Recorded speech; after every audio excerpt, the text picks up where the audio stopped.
جی بسم اللہ الرحمن الرحیم. یہ پہلے والے جو ویڈیو تھے اسی کے تسلسل ہے. تو اس میں جو دوسرا اعتراض جو کیا جاتا ہے وہ یہ ہے کہ اقبال فلسفی نہیں تھے. ہاں، اس لحاظ سے اقبال فلسفی نہیں تھے کہ انہوں نے اپنا کوئی فلسفے کا مکتبہ فکر نہیں بنایا، جس طرح کہ کانٹ کا ہے، ہیگل کا ہے، کارل مارکس کا ہے.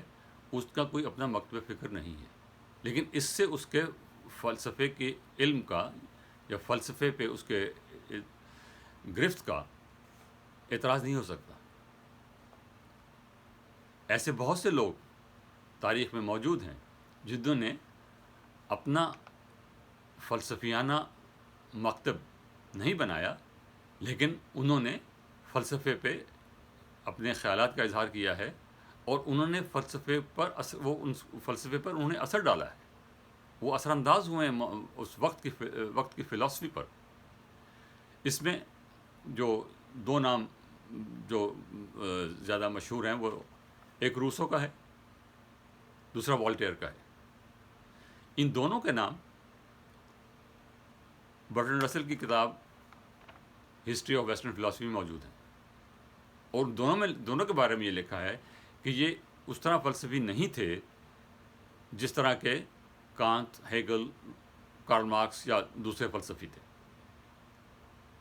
لیکن ان لوگوں کا اثر فلسفے پر، اس وقت کی سیاست پر، اس وقت کے سماج پر اور فکر پر بہت گہرا ہے، اور یہی اقبال کا ہے. اقبال نے کوئی فلسفہ تدوین نہیں کیا، لیکن اقبال نے فکر پر گہرا اثر چھوڑا ہے. اس سے انکار ممکن نہیں. آپ اس سے اختلاف کر سکتے ہیں، اس کے فکر سے اختلاف کر سکتے ہیں، اس کی شاعری میں نقاص نکال سکتے ہیں، اس کے خطبات پہ بھی اعتراض کر سکتے ہیں، جو بالکل جائز ہے، تو اس میں کوئی حرج نہیں ہے. لیکن یہ کہنا کہ اقبال اثر انداز نہیں ہوا، یہ غلط ہے. اقبال کا بڑا گہرا اثر تھا اور ہے مسلمانوں کے فکر پر. اس کے فکر کی بڑی گہری چھاپ ہے. آپ political thought in modern Islam, in modern Muslim world دیکھنا چاہیں تو اقبال کا ذکر آپ کو کرنا پڑے گا. اقبال کا انفلوئنس ایران کے انقلاب میں بھی ہے. اقبال کا اثر ترکی کے معاشرت میں بھی ہے. اقبال کا اثر عرب دنیا میں بھی ہے، اور اس کا اظہار کیا گیا ہے. یہ کوئی اقبال کی محبت میں نہیں کہہ رہا ہوں. طہا حسین جیسے لوگوں نے مصر میں، ایران میں علی شریعتی نے جیسے لوگوں نے اقبال کا اعتراف کیا ہے کہ اقبال کتنے مؤثر اور کتنے بالغ نظر تھے، اور انہوں نے کس طرح مسلمانوں کی رہنمائی کرنے کی کوشش کی ہے. اس سے انکار ممکن نہیں ہے. دوسری بات وہ یہ کہتے ہیں کہ جی اقبال کو سائنس میں دلچسپی نہیں تھی. اقبال کبھی نہیں کہتا کہ آپ سائنس پڑھیں.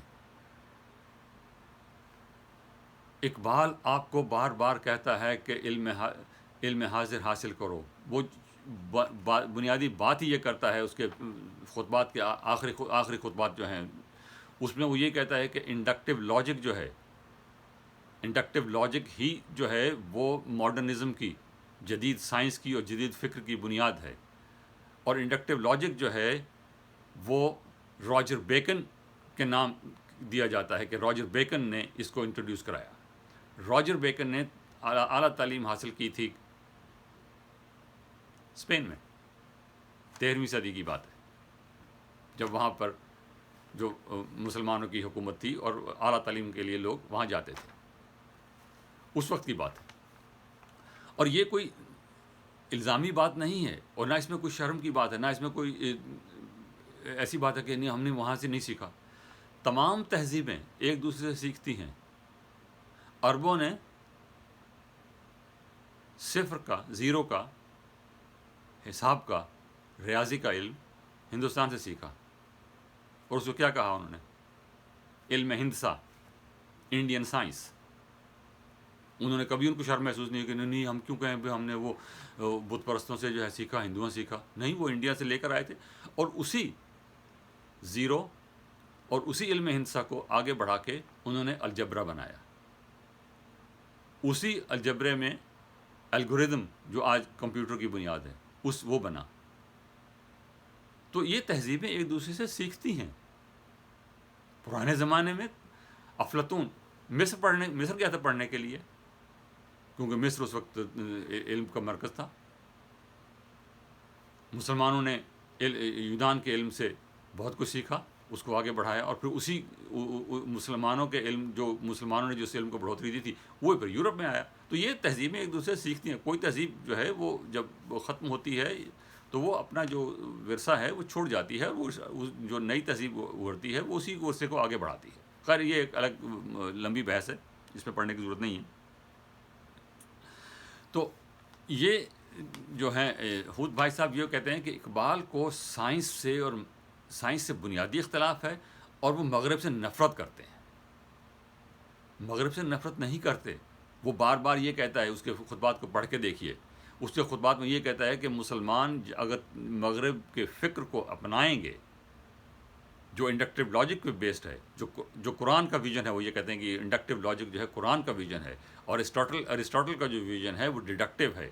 اور ارسٹاٹل کے ویژن کو ریجیکٹ کر کے جو اسٹیٹک ویژن تھا ارسٹاٹل کا، اس کو راجر بیکن نے مسترد کیا انڈکشن کی بیسس پہ، اور اسی سے نیا فکر پیدا ہوا مغرب میں.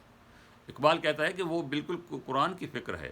پھر وہ یہ کہتا ہے کہ یہ جو انڈکٹیو لاجک ہے یہ ابن خلدون اور الغزالی کے ہاں موجود ہے. اس پہ ہود بھائی صاحب بڑا ہی غیر نامعقول بات کرتے ہیں. Sorry for the strong word, but اس سے بالکل نامعقول بات ہے جو ہم نے کی ہے.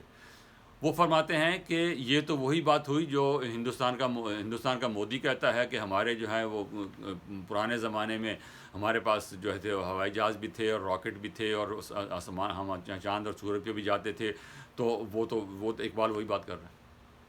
اقبال جو بات کر رہا ہے وہ تو ویریفائیبل ہے. آپ خود دیکھیے کہ ابن خلدون کے ہاں یہ بات ہے یا نہیں ہے. اس کی کتابیں موجود ہیں، الغزالی کی کتابیں موجود ہیں. وہ کوئی مائتھالوجی کی بات تو نہیں کر رہا. وہ تو وہ بات کر رہا ہے جو آپ ویریفائی کر سکتے ہیں. آپ ابن خلدون کو پڑھیے، اگر اس میں نہیں ہے تو بالکل آپ لائیے کہ یہ بتائیے کہ یہ اقبال کا یہ دعویٰ غلط ہے. اور اقبال غلط ہو سکتا ہے. میں اس پہ میں نے ابن خلدون کا وہ اس طرح مطالعہ نہیں کیا کہ میں اس پہ کوئی اپنی رائے دے سکوں. لیکن اقبال نے اگر کہا ہے تو وہ اس پہ مزید تحقیق ہو سکتی ہے، اس سے مزید بات ہو سکتی ہے کہ ہاں بھئی یہ اقبال نے یہ بات کہی ہے، یہ غلط ہے، یہ صحیح ہے. آپ ابن خلدون کو پڑھیے تو پھر آپ آگے بات کیجیے. اب اس کو یہ کہنا کہ اقبال جو ہے وہ نریندرا مودی کی اور ہندوتوا کی جو ہے اس کے برابر کی بات کر رہا ہے، یہ نہایت غلط بات ہے. اور یہ کسی طریقے سے علمی بات نہیں ہو سکتی. اور ہود بھائی جیسا پڑھا لکھا آدمی جو ہے اس بات کی توقع کرنا بالکل جو ہے وہ نامناسب ہے. پھر وہ کہتے ہیں کہ اقبال کو مغرب سے نفرت تھی. اقبال کو مغرب سے نفرت نہیں تھی. اقبال جس چیز سے اقبال خوف زدہ تھا، جس چیز کا اقبال کو خدشہ تھا، وہ یہ تھا کہ مغرب نے ترقی، سرمایہ داری اور سائنس کے پیچھے خدا کو چھوڑ دیا. ڈیتھ آف گاڈ کتاب کا نام ہے. ڈیتھ آف گاڈ کے بعد جو فکر مروج ہوئی مغرب میں، اس میں نیشنلزم خدا بن گیا، سائنس خدا بن گئے. کیونکہ خدا کی ضرورت انسان کو ہے. خدا اس پہ بحث ہوتی خدا ہے یا نہیں ہے، لیکن انسان کے اندر یہ ضروری احساس موجود ہے کہ جی وہ. اور نیشنلزم کا نتیجہ یہ نکلا کہ دنیا کی تاریخ کی بدترین 2 جنگیں یورپ میں ہوئی. ان کو عالمی جنگ کہتے ہیں. عالمی جنگ کہنا ان کو مناسب نہیں ہے. وہ یورپ بنیادی طور پر یورپ کی لڑائی تھی، خاص طور پہلی جنگ عظیم تو بالکل 100% یورپ کی لڑائی تھی وہ. اور وہ کس لیے ہوئی؟ نیشنلزم اور دوسروں کے ریسورسز پہ قبضہ کرنے کے جد و جہد میں. اقبال یہی کہتا تھا کہ اس کا نتیجہ جو ہے وہ تباہی نکلے گا، اور وہ تباہی ہوئی. ان 2 جنگوں میں اتنے لوگ مرے ہیں جتنے پوری انسانی تاریخ کی جنگوں میں نہیں مرے. میں پھر دہراتا ہوں، ان 2 جنگوں میں، پہلی جنگ عظیم اور دوسری جنگ عظیم میں، اتنی لوگ مرے ہیں کہ پوری انسانی تاریخ کی جنگیں جمع کی جائیں تو اتنے لوگ نہیں مرے جتنے ان 2 جنگوں میں مرے ہیں. اقبال اسی کے بارے میں کہتا تھا کہ اس سے بچو. اور وہ یہی کہہ رہا تھا. اور وہ نیٹشے کے کتاب جس کا میں حوالہ دیتا کہ ڈیتھ آف گاڈ، تو یہ کہتا کہ نیٹشے کے بارے میں اس نے کہا کہ اگر ہوتا وہ مجذوب فرنگی اس زمانے میں تو اقبال اس کو سمجھاتا مقام کبریا کیا ہے. وہ یہ کہہ رہا تھا کہ خدا کو چھوڑ کر آپ بالکل مادیت کے پیچھے اگر چلیں گے تو اس کا نتیجہ اچھا نہیں ہوگا. اگر اس سے بھی آپ اختلاف کرنا چاہتے ہیں بالکل کر سکتے ہیں، کوئی اس میں کوئی حرج نہیں ہے کہ آپ مادیت کے لیے آپ سمجھتے ہیں کہ بس یہی مادہ جو ہے یہی دنیا ہے، یہ خدا ہے نہیں اور خدا کی ضرورت نہیں ہے، تو ٹھیک ہے، یہ ایک آپ کی مرضی ہے، آپ جو مرضی کریں، اس میں جو مرضی آپ سوچیں، اس میں کوئی قدغن نہیں ہے. لیکن یہ کہنا کہ اقبال کو مغرب سے نفرت تھی، اقبال کو سائنس سے نفرت تھی، یہ بالکل غلط بات ہے. پھر وہ کہتے ہیں اقبال پہ اعتراض کرتے ہوئے کہ اقبال نے جب یہ کہا کہ خطبات، دوسرے خطبے کی بات ہے یہ، اقبال نے جب یہ کہا کہ جدید سائنس ان کا مقصد تھا وہ جو نیوٹونین سائنس ہے، جو نیوٹن کے زمانے سے چلی آ رہی تھی، جس میں اسپیس اینڈ ٹائم کی بحث ہے. اور کئی تو وہ آئنسٹائن کے جو تھیوری تھی اس کے تحت وہ بالکل بدل گئی. اقبال نے کہا کہ the materialistic science received its greatest blow from Einstein's thought, and it is questioning the very foundations of its existence. میں بالکل کوٹ ان کوٹ نہیں کر رہا ہوں، یہ اقبال کے دوسرے خطبے میں موجود ہیں، یہ آپ دیکھ سکتے ہیں. ہود بھائی سے یہ کہتے ہیں کہ کہاں سائنس ایک اپنا بنیادی جو ہے پریمیسز اس کو کوشچن کر رہی ہے. اقبال ہی نہیں کہتا، وہ سب نیوٹن کی حد کے تک ارسطاٹل کا فلسفہ جب ریجیکٹ کیا گیا، اسٹیٹک اور ڈائریکٹو فلسفہ ریجیکٹ کیا گیا، اس کے بعد یہ دوسرا بڑا انقلاب ہے جس میں آئنسٹائن کے تھیوری کے بعد اس کا نیوٹن کا جو تصور تھا کہ یہ کائنات جو ہے وہ مکمل ہے، کس طرح کے اسپیس ہے، اس اسپیس کے اندر مختلف سیارے کھڑے ہیں، لگائے گئے ہیں، اور وہ اپنے مدار میں گھوم رہے ہیں. آئنسٹائن نے ٹائم اور اسپیس کو الگ الگ دیکھنے کی بجائے اس نے اسپیس ٹائم کا کانسیپٹ دیا، جس سے یہ ہوا کہ یہ اسپیس اور یہ ٹائم اور یہ میٹیریل ورلڈ جو ہے یہ الگ نہیں ہے، اور یہ ایک اسٹیٹک چیز نہیں ہے، یہ متحرک چیزیں ہیں. ایونٹ کہتا ہے اس کو اقبال کہ یہ ایونٹ ہے. تو یہ ایک پیراڈائم شفٹ تھی، اور پیراڈائم شفٹ جو ہے وہ سائنس کا ایک بنیادی اصول ہے. سائنس ہمیشہ ایک پیراڈائم میں کام کرتی ہے. ایک وقت ہوتا ہے نیوٹن سے لے کے آئنسٹائن تک ایک پیراڈائم چلا، آئنسٹائن نے اس پیراڈائم کو شفٹ کر دیا، اس کے بعد سائنس کے نظریات بدل گئے. تو اس پہ اعتراض کی کہاں سے گنجائش نکلتی ہے؟ وہ نیوٹن کا جو فلسفہ ہے یا نیوٹن کے جو خیالات ہیں اس کا استدراج ہے، اور اقبال اسی کی تائید کر رہے ہیں کہ یہ آئنسٹائن کا یہ جو خیال ہے اس نے اس کو مسترد کر دیا ہے. تو اقبال سائنس کی ایز سچ بات نہیں کر رہے، وہ بات کر رہے ہیں ٹائم اینڈ اسپیس کی، philosophy of time and space. اس میں زینو سے لے کے آئنسٹائن تک اور رسل تک اور نیوٹن تک، ان سب کی بات کرتے ہیں. وہ فلسفہ ٹائم اور اسپیس کا فلسفہ ہے جس کی وہ بات کر رہے ہیں.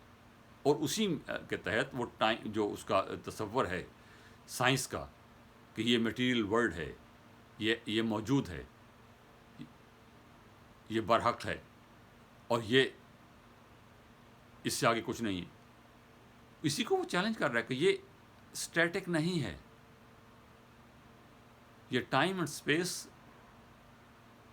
ایک دوسرے سے انٹریکٹ کرتے ہیں.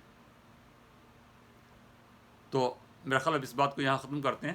تو میں اس کو اگلی ویڈیو میں انشاءاللہ پھر اس بات کو آگے بڑھاتے ہیں. شکریہ.